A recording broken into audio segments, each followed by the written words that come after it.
In this video, I'm going to show you how to place the coolant temperature sensor that's mounted to the radiator of this Honda Civic. Don't confuse this for the one that is on the upper radiator hose that measures the head coolant temperature. This is for the radiator. You access this from underneath the vehicle since it's at the bottom of the radiator, so let's get started.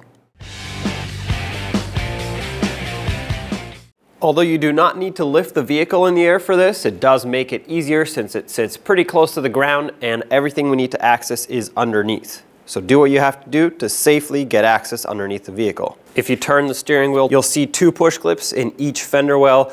This shield here is actually part of the splash shield underneath.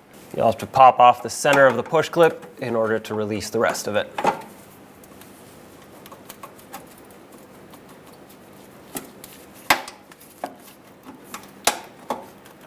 There it is. Same over here, and really same for any other push clip.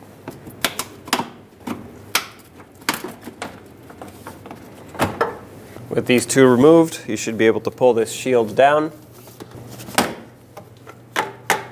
There are a bunch more push clips running across the front.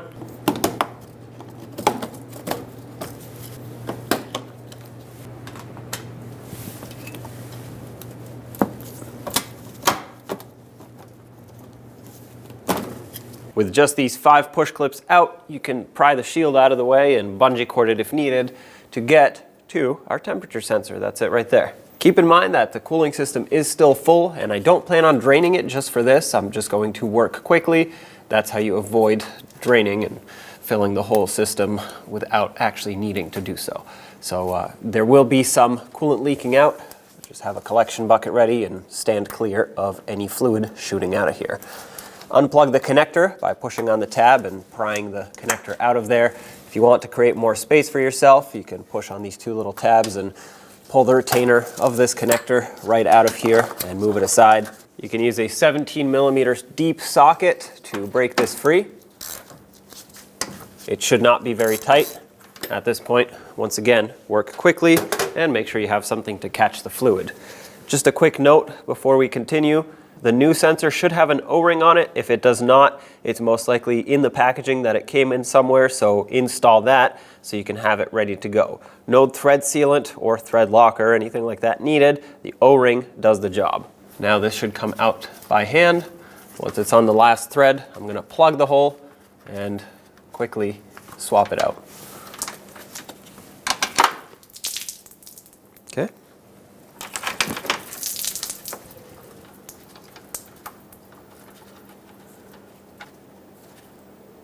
All right, that's bottomed out by hand. Take that same socket, snug it up.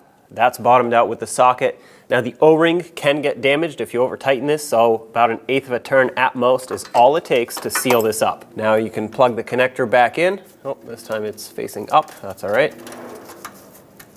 Make sure that clicks, and if you unhooked the harness retainer, clip that back in.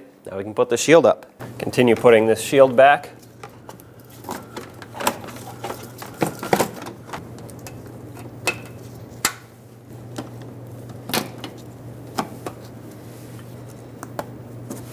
Bring this shield up by the wheel well and put in the last 2 push clips.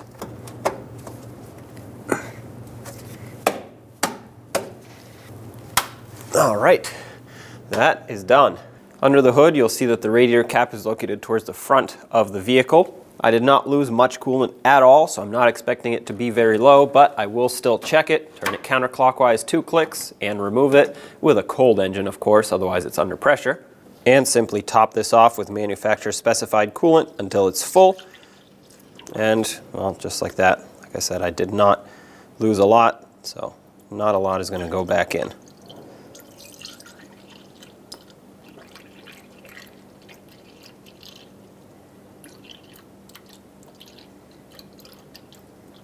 That's nice and full.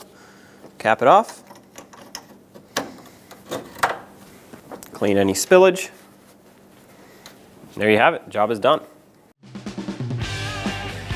When only the best will do, demand TRQ. The only company that lets you view before you do.